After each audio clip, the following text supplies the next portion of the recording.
warahmatullahi wabarakatuh. Bertemu lagi dengan saya Diana Simulyaningsi. Pada kesempatan kali ini saya akan membuat video yang berkenaan dengan tugas saya pada mata kuliah ANAKS atau Analisis Kesalahan Berbahasa.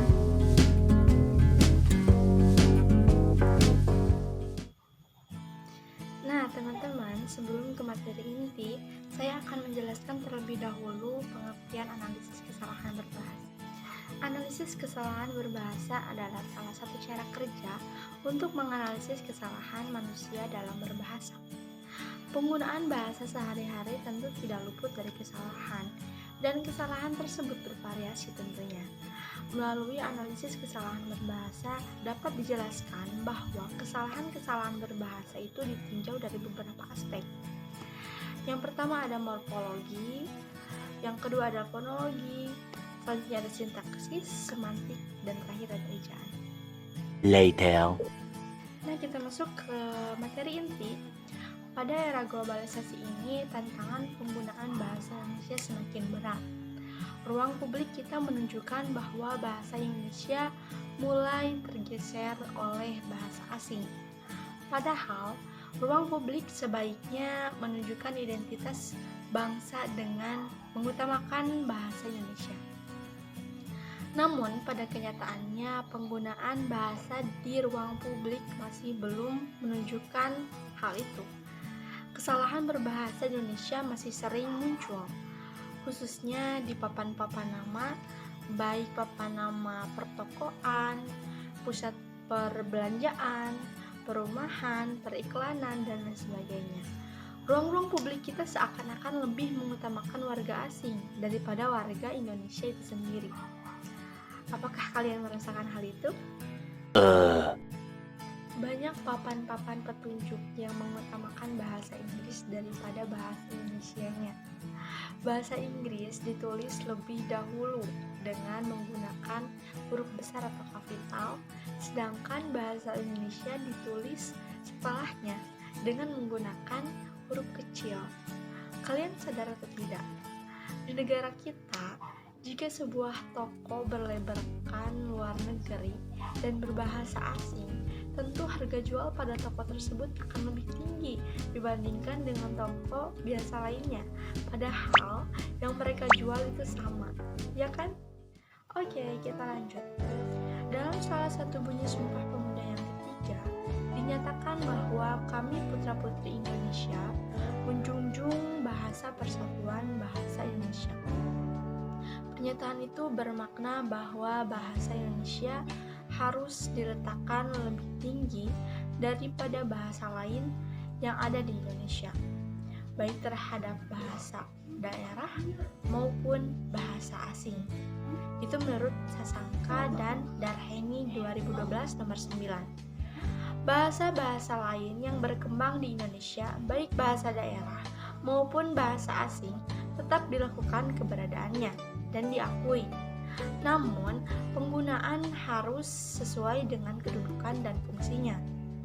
Tentunya yang harus kita pegang adalah utamakan bahasa Indonesia, lestarikan bahasa daerah, dan kuasai bahasa asing. Kesalahan penggunaan bahasa Indonesia di media massa mencakup beberapa hal, yaitu salah satunya ejaan, bentuk dan pilihan kata, serta struktur kalimat.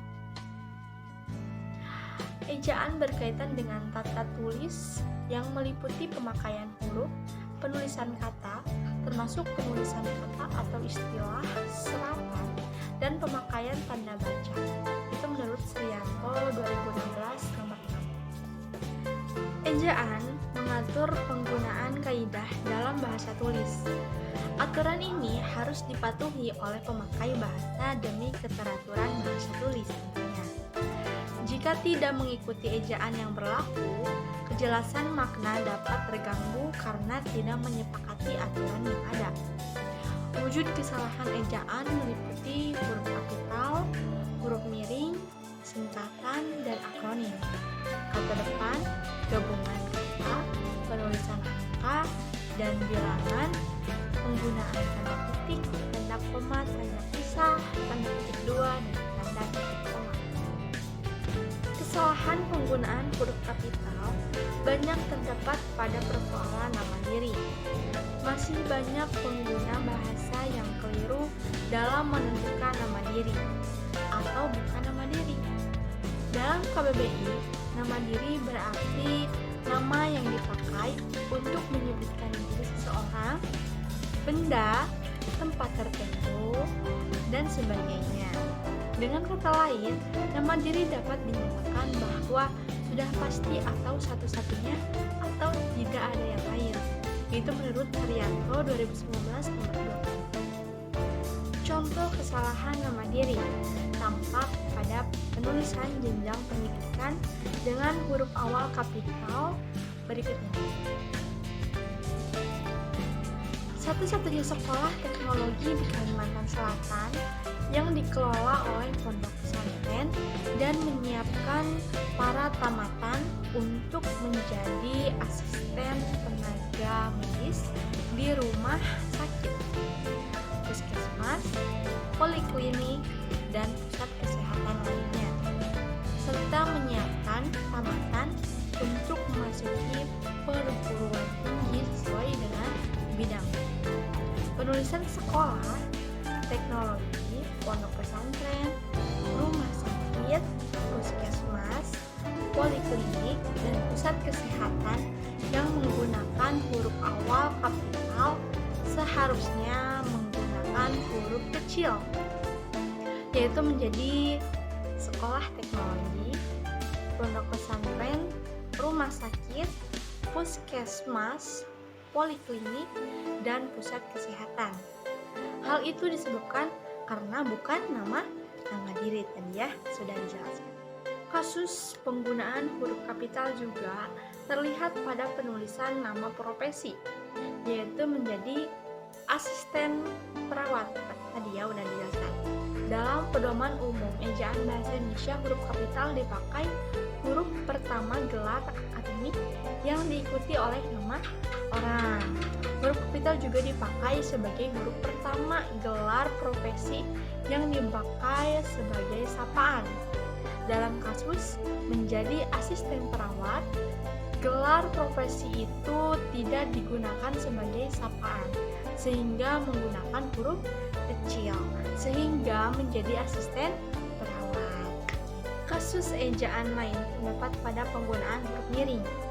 Huruf miring dipakai untuk istilah asing yang digunakan dalam bahasa Indonesia. Berikut contoh kesalahan penggunaan huruf miring. Wifi atau wifi, hotspot, ada lagi one week one juice, terus the learning activities, workshop, marching band. Nah, itu adalah istilah yang seharusnya menggunakan huruf miring sehingga menjadi wifi, hotspot, one week one juice, kemudian ada learning activities, workshop, dan marching band. Namun, jika istilah itu sudah ada padanya dalam bahasa Indonesia, sebaiknya digunakan istilah yang dalam bahasa Indonesia saja. Misalnya tadi, one week one juice berarti satu minggu satu juice. Semua untuk mengantisipasi kesalahan berbahasa. Jadi, minimal kita harus mengurangi kesalahan-kesalahan berbahasa tentunya agar melestarikan bahasa Indonesia yang baik dan benar.